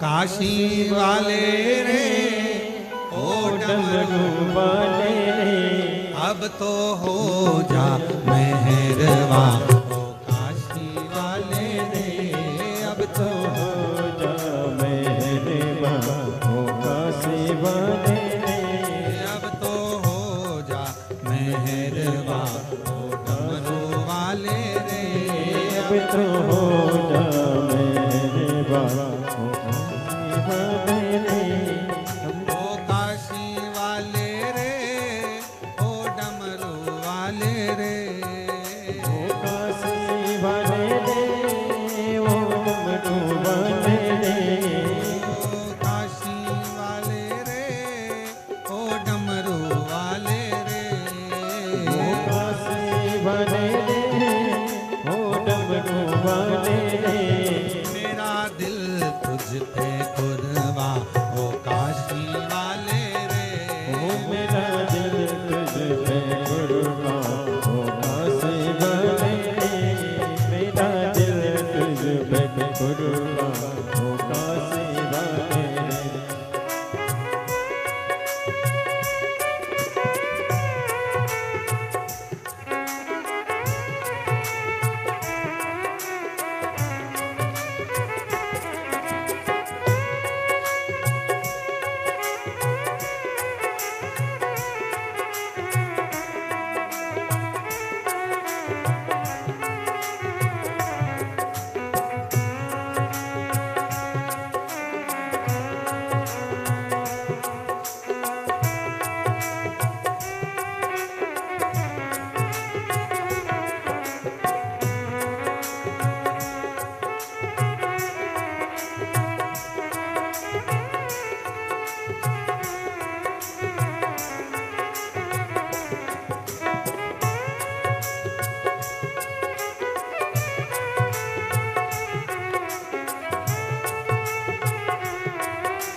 तस्वीर तेरी देखी है जब से तस्वीर तेरी, तब से बदल गई है तकदीर मेरी, तब से बदल गई है तकदीर मेरी। देखी है जब से तस्वीर तेरी, देखी है जब से ये तस्वीर,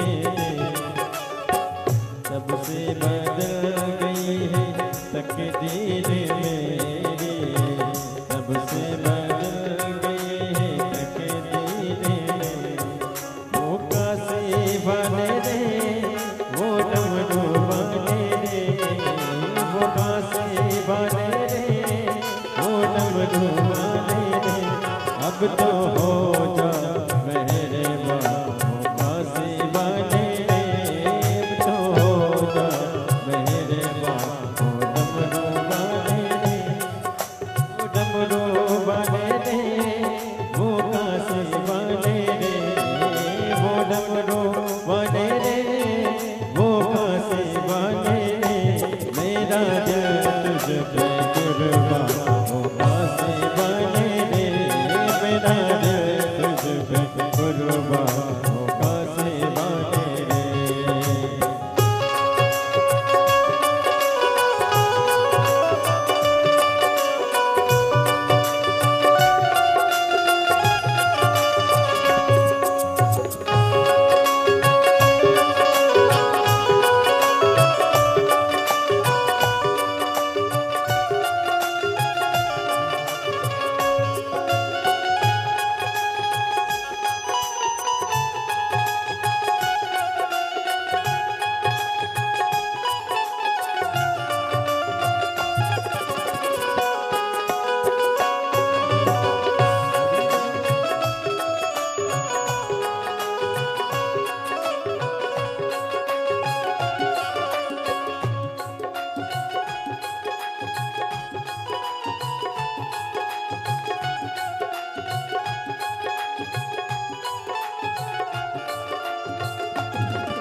तेरा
बाबा को अपने मन का भाव कहिए, विनती करिए, विनय करिए, निवेदन करिए, प्रार्थना करिए।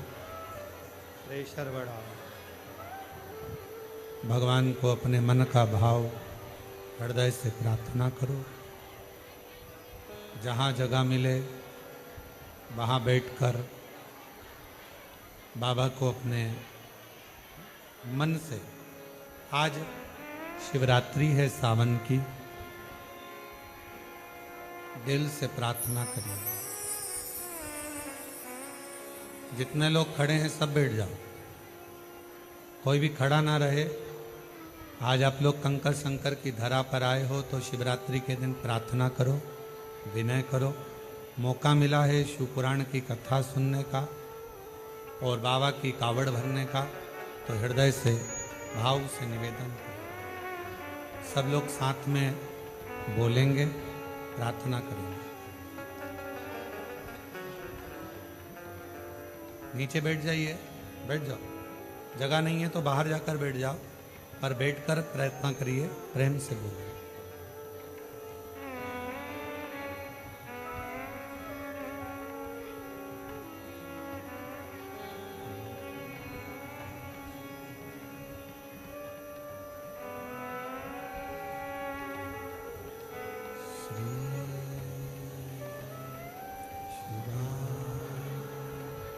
नमस्ते श्री शिवाय, नमस्ते श्री शिवाय, नमस्ते श्री शिवाय, नमस्ते श्री शिवाय, नमस्तु। भोला सब दुख काटो, ओ सब दुख काटो। शिव शंकर जपो तेरी माला, भोले बाबा जपो तेरी माला। भोला सब दुख काटो, ओ भोला सब दुख काटो।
भगवान शंकर दया करने वाले दया सागर, भगवान करुणा करने वाले करुणा सागर। गाथा की पवित्र कथा कह रही है, शिव महापुराण की कथा वर्णन कर रही है।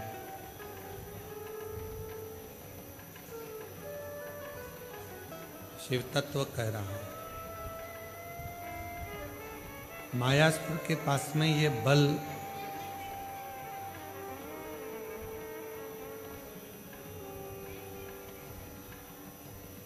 कहां से आया, तो कहा मायासुर ने शमी वृक्ष का वन था, उस शमी के वन में तप करा, उसी में बैठा करता। वही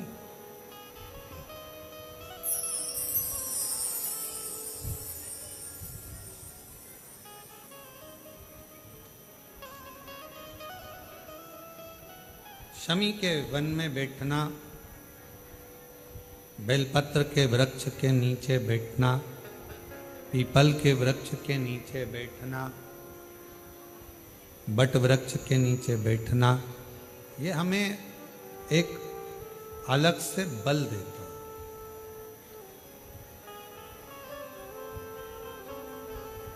और वो बल हमारे जीवन में एक आनंद की अनुभूति करा देता है, सुख प्रदान करता है, सुख प्रदान करता है, आनंद प्रदान करता है।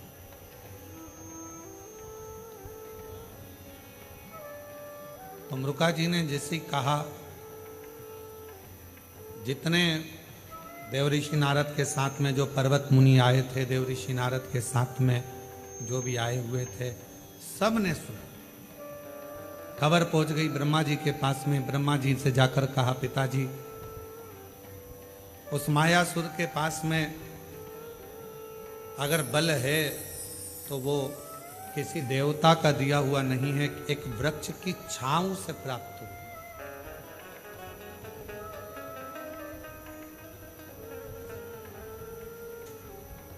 कोई दूसरा बल देने वाला है भी नहीं। एक पत्र में एक बहन ने लिखा, या यहां आई हुई है वो,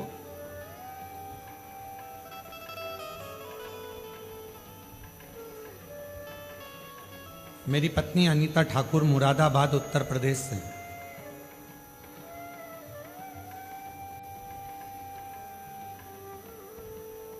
अनीता ठाकुर मेरी पत्नी को 2 वर्ष पहले ब्रेस्ट कैंसर हो गया।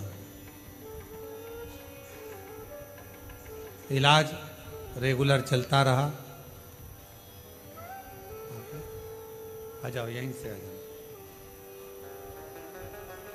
डॉक्टर के हिसाब से कैंसर इतना फैल गया कि ऑपरेशन नहीं करा जा सकता।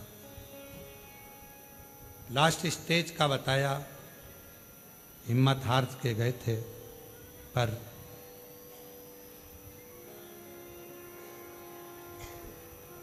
जब सब दूर से हिम्मत हार गए, तब बाबा से विनय करी और बाबा को निवेदन किया और विनती कर कर बाबा से प्रार्थना कर कर बाबा के धाम आकर गए। यहाँ आने पर एक बल बाबा ने दिया, और जो दवाइयाँ थी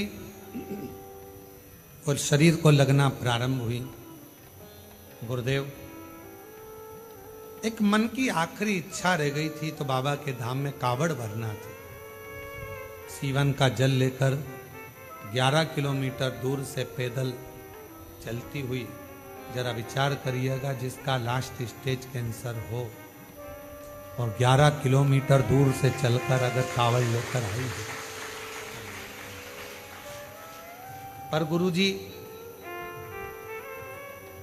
आज मैं दिल से कहना चाहती हूं, इतना तकलीफ रहता था, पर बाबा के धाम जब जब आती हूँ और बाबा से जब जब प्रार्थना करती हूँ, यहाँ से इतनी एनर्जी मिल जाती है कि शरीर में जो दर्द होता था वो पूरा दर्द अपने आप समाप्त हो जाता है।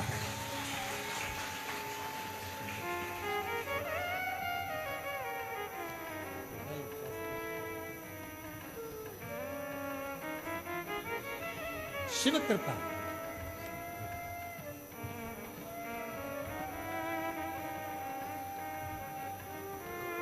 एक प्रेरणा जीवन के लिए। कहा, गुरुदेव, डॉक्टर ने तो कह दिया था कि ऑपरेशन नहीं कर सकते, पर मेरा बाबा है ना, मुझे धीरे धीरे बल दे रहा है। और आज मैं लगभग बाबा की कृपा से, शिव की कृपा से, जहाँ सारी हिम्मत हार गए थे, बाबा की कृपा से आज 2 वर्ष से कम चल तो रही हूं और अपना काम भी पूरा कर रही हूं। ये शिव की कृपा। डॉक्टर ने तो कहा था उठ नहीं सकती, पड़ी रहेगी, लास्ट है, पर बाबा की कृपा से 2 साल से चल भी रही हूं, काम भी कर रही हूं। और आज बाबा की 11 किलोमीटर पैदल चलकर कावड़ भी भर रही। इतना बल शिव, फिर वही बात आ गई, ये बल कौन दे रहा है, किसकी सामर्थ्य, कौन बल प्रदान करेगा, कौन बल देगा? वो बल देने वाला भी वो कुबेरेश्वर महादेव, वो देने वाला वही है। हम तो केवल उसके भरोसे, उसको याद कर कर, उसके सहारे केवल उसका स्मरण कर कर चलते। और हम तो बाबा के भरोसे चलते हैं, हम तो बाबा के भरोसे चलते हैं। ये दुनिया वाले जलते हैं, ये दुनिया वाले जलते हैं, हम तो बाबा के भरोसे चलते हैं, हम तो बाबा के भरोसे चलते हैं। अब कोई कहे 4 चीजें मनुष्य के जीवन का स्मरण करिए कि 4 चीजें बिल्कुल नहीं होती। पहले नंबर पर स्वर्ग में मौत नहीं होती, दूसरे नंबर में गीता, शिव पुराण, रामायण, भागवत में झूठ नहीं होता, तीसरा दुनिया के अंदर सुकून नहीं होता, और चौथा इंसान के अंदर कलयुग में सब्र नहीं होता। बहुत आज के जमाने में थोड़ा सब्र रखो, इंतजार करो। उस बहन से पूछो जिसको इतना कष्ट हो, 2 साल में डॉक्टर ने कह दिया लास्ट है, ऑपरेशन भी नहीं कर सकते, इलाज भी नहीं है, जाओ। किसके सहारे जी रही होगी, किससे कह रही होगी? उसी के सहारे चल रही है, उसी के सहारे। कौन संभाले, कौन करे?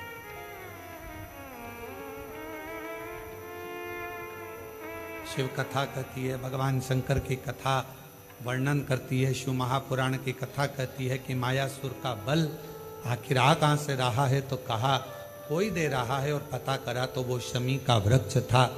जिन वृक्षों की झाड़ी में, और आपसे भी कहेंगे, दुनिया के जितने ये पवित्र वृक्ष हैं, ये हमारी बलता प्रदान करते हैं, हमें एनर्जी देते हैं, हमें बल प्रदान करते हैं।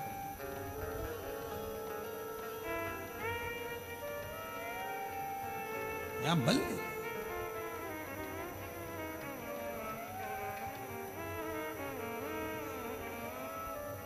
अभी कथा चालू हुई थी, जब एक बहन जी बहुत तेज चिल्ला रही थी, उनके शरीर में कुछ आया होगा। पर हमारे कुबेरेश्वर धाम का एक नियम है, यहाँ शरीर में किसी को कुछ नहीं आता, क्योंकि यहाँ केवल भोले बाबा ही आता है।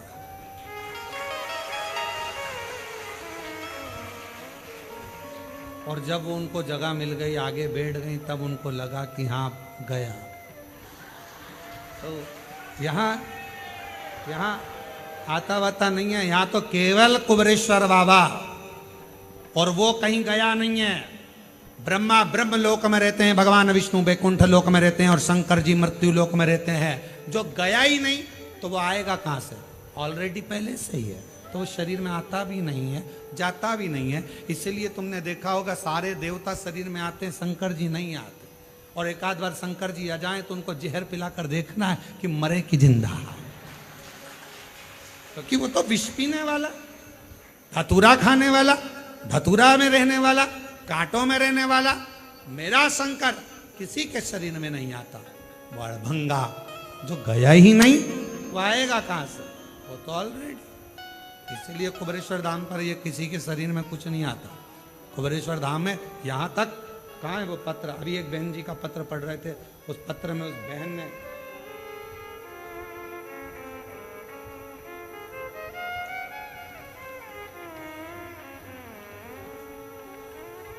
उस बहन ने पत्र में लिखा है कि महाराज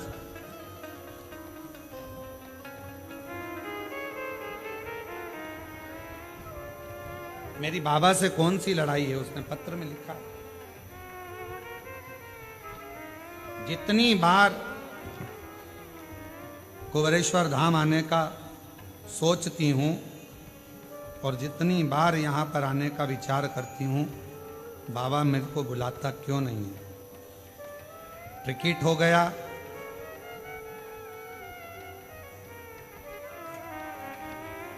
शंभु शरण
गुरुदेव, मेरा प्रणाम करती हूँ। गुरुजी 5-6 साल से बाबा के धाम से जुड़ी हूँ। बाबा सबकी झोली भरता है, सब पर करुणा करता है, पर ना जाने मुझ पर क्यों नहीं करता। दरवाजे तक आती हूँ और मासिक धर्म से हो जाती है, अंदर घुस ही नहीं पाती। टिकट कराया कि मासिक धर्म निकलेगा, रजस्वला धर्म निकलेगा, इसके बाद जाऊंगी कुबेरेश्वर धाम। देख कर कराती हूं कि इतनी तारीख का कराऊंगी, पर फिर ट्रेन में बैठती हूं, फिर वापस वही। और कोई बीमारी नहीं, तकलीफ नहीं, पर कुबेरेश्वर बाबा ना जाने मुझे अंदर प्रवेश क्यों नहीं देता, क्यों मुझे टाल रहा। और मैं जानती हूं कि मेरा दुख मिटेगा यहीं से मिटेगा, और मुझे भी देगा तो यहीं देगा। और मैंने कईयों से कहा, क्या पता क्या है कि बाबा मुझे अंदर प्रवेश ही नहीं देता। मैं कंकर शंकर पूजन करने का कब से मन बनाती, पर बाबा करने ही नहीं देता। यहाँ ये कुबेरेश्वर बाबा की धरा ही ऐसी है, यहाँ उसी की चलती है। वड़भंगा वो बैठा है आनंद के साथ, अलमस्ती के साथ, सम्मुख में कंकर शंकर के रूप में बैठा है। यहाँ किसी की तो कोई कहे कि इनको ये आ गया, उनको वो आ गया, तो मेरा निवेदन है यहाँ एक आता है और वो कहीं नहीं जाता है। तुम्हारे साथ कंकर शंकर के रूप में जाएगा, तुम्हारा कल्याण कर देगा, वापिस आएगा, फिर यहीं आराम से रह जाएगा। वो जाता भी है, आता है।